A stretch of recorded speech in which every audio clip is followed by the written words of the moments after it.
O que é o MEI? Bom, MEI significa microempreendedor individual, que é a pessoa que trabalha como pequeno empresário ou pequena empresária de forma individual, e ao se formalizar conquista uma série de benefícios. Bom, o objetivo do MEI era justamente uma medida de trazer para a formalidade milhões de trabalhadores autônomos que até então desempenhavam suas atividades sem amparo da lei ou acesso à previdência social. Segundo o Instituto Brasileiro de Geografia e Estatística, o IBGE, esses trabalhadores representavam quase 20% da força de trabalho brasileira em março de 2008, somando 4,1 milhões de pessoas.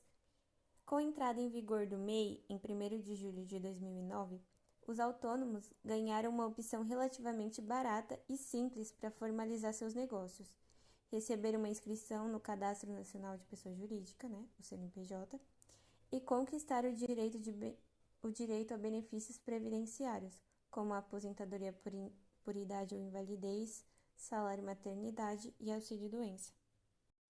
Bom, desde a formação de regulamentações relacionadas ao microempreendedor individual até o ano atual, foram feitas várias alterações nas leis e eu vou falar algumas dessas durante os anos, as mudanças que houveram. Bom, em 2008 é criada a Lei Complementar número 128, de 19 de dezembro de 2008, que altera a Lei Geral das Micro e Pequenas Empresas para criar a figura jurídica e empresarial do MEI. E em 2009, o MEI entra oficialmente em vigor no dia 1º de julho de 2009. Em 2010, o Portal do Empreendedor começa a funcionar para todo o Brasil no dia 9 de fevereiro. Com isso, o processo de formalização do microempreendedor individual passa a ser feito totalmente pela internet, garantindo mais agilidade e praticidade para os empreendedores.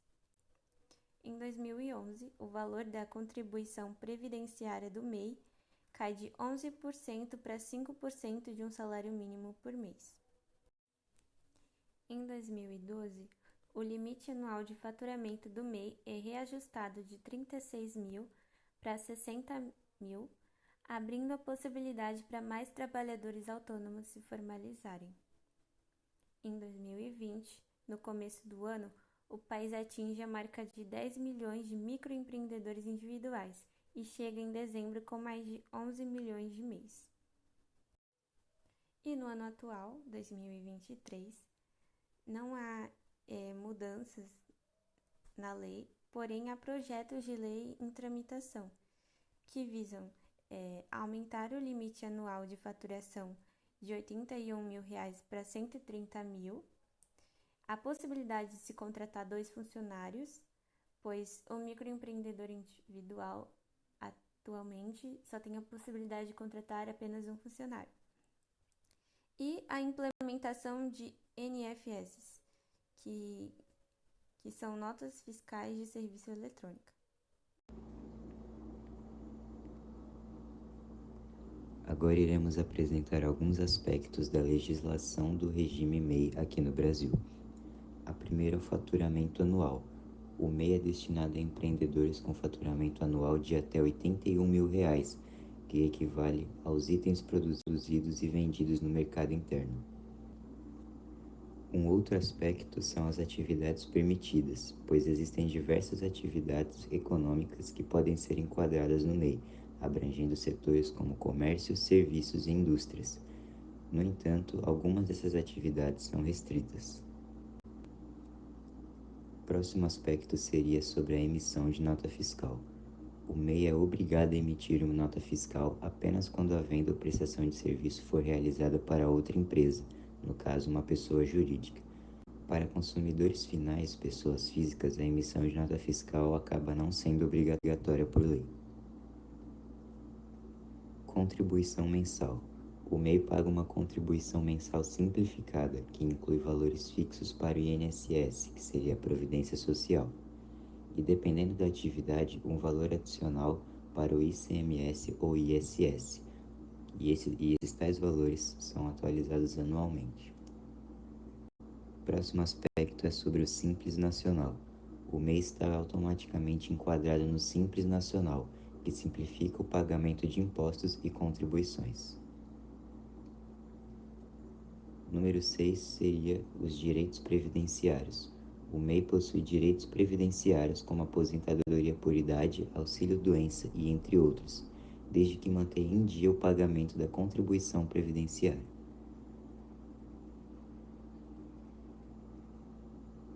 Agora sobre licenças e alvarás. Em muitos casos, o MEI não precisa de licenças ou alvarás para funcionar, mas isso pode variar de acordo com a localidade e a atividade do empreendedor. É importante verificar sempre as regras locais. Agora sobre declaração anual. O MEI deve fazer uma declaração anual simplificada, que é o DASN-CIMEI, até o final de maio de cada ano, que deve ser feita, informando o faturamento do ano anterior. O penúltimo aspecto trata sobre os empregados. O MEI pode contratar até um funcionário que receba o salário mínimo ou o piso salarial da categoria da empresa. E por último, as limitações. O MEI possui limitações e uma delas é não poder não poder ser sócio em outras empresas, não poder emitir nota fiscal para outras empresas MEI e entre outras. Bem, irei falar um pouco sobre a base de remuneração do MEI. O MEI, o microempreendedor individual, é um sistema tributário simplificado voltado para pequenos empreendedores no contexto brasileiro. Esse regime tributário é especialmente direcionado a empreendedores com atividade de pequeno porte, abrangendo setores como comércio, serviços e produção de bens.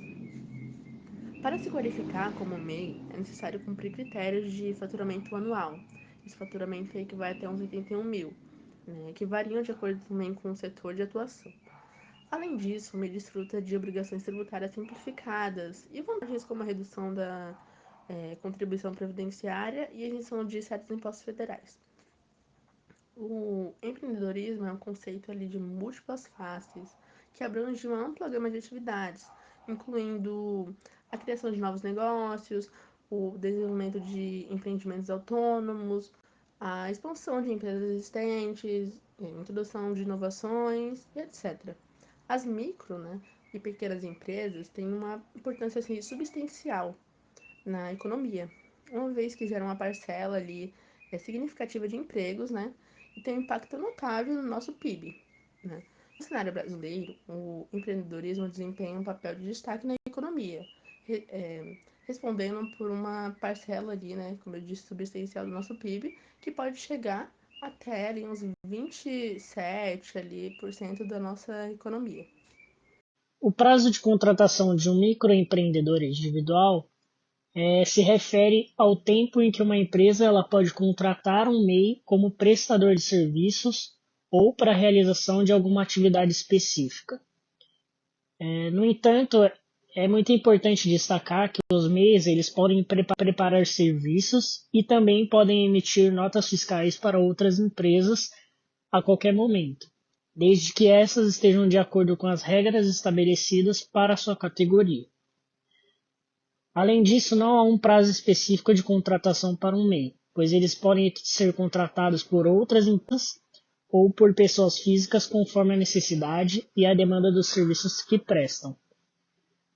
No entanto, é essencial que tanto o MEI quanto quem o contrata estejam em conformidade com as obrigações fiscais e trabalhistas, que são estabelecidas pela legislação vigente. E para evitar que esses problemas legais no futuro ocorram, tudo tem que estar dentro da lei. Além disso, o MEI ele deve estar ciente de suas obrigações tributárias e também cumprir regularmente com o pagamento dos impostos e das obrigações acessórias. Exemplos de MEI no ambiente presencial, remoto e híbrido. No ambiente presencial, uma profissão que nos serve de exemplo é um contador, que pode prestar serviços em muitos comércios e lojas, fazendo a contabilidade, resolvendo as contribuições da empresa de acordo com a lei. Contabilidade, resolvendo as contribuições da empresa de acordo com a lei. Já no ambiente remoto, Uma profissão de exemplo é um programador, que pode desenvolver sites, aplicativos, jogos e sistemas de banco de dados e outros. E no ambiente híbrido, um exemplo que temos é uma gráfica, onde podem ser prestados serviços como criação de artes, logotipos, banners, cartão de visita, impressão de fotos e muitos outros serviços, conforme a necessidade do cliente. Vou falar um pouco sobre a importância da aplicação dos ODS no MEI. Será utilizado aqui como exemplo uma padaria. O setor de panificação, que desempenha um papel de destaque na economia nacional, registra crescimento constante. Segundo o Serviço Brasileiro de Apoio às Micro e Pequenas Empresas, o SEBRAE, esse segmento movimentou quase 85 bilhões na economia brasileira. Com mais de 63 mil panificadoras espalhadas pelo país, em um aumento constante no número de empreendimentos, a concorrência se intensifica. Nesse contexto, implementar práticas sustentáveis em sua padaria é de importância fundamental. Isso vai além de demonstrar responsabilidade ambiental e social, impulsiona a eficiência na gestão, reduz o desperdício e cultiva relacionamentos mais sólidos com os clientes, funcionários e fornecedores. Para se destacar nesse cenário competitivo, é essencial adotar estratégias diferenciadas. As práticas sustentáveis, em particular, têm ganhado destaque e atraem um público cada vez mais consciente das questões ambientais e das necessidades de preservar os recursos para as gerações futuras. Portanto, investir em sustentabilidade não é apenas uma escolha ética, mas também uma estratégia inteligente para prosperar nos negócios. Bom, e uma das proposituras previstas para 2023 é o projeto de lei complementar número 108 de 2021, que propõe aumentar o limite de faturamento anual do MEI para R$ 144,9 mil. O projeto original, de autoria do senador Jaime Campos, previa mudança para R$ 130 mil, mas esse valor foi aumentado durante a tramitação. Se o projeto for aprovado, o limite anual do MEI subirá consideravelmente, um aumento de R$ 63,9 mil, o que permitirá a inclusão de mais pessoas como MEI.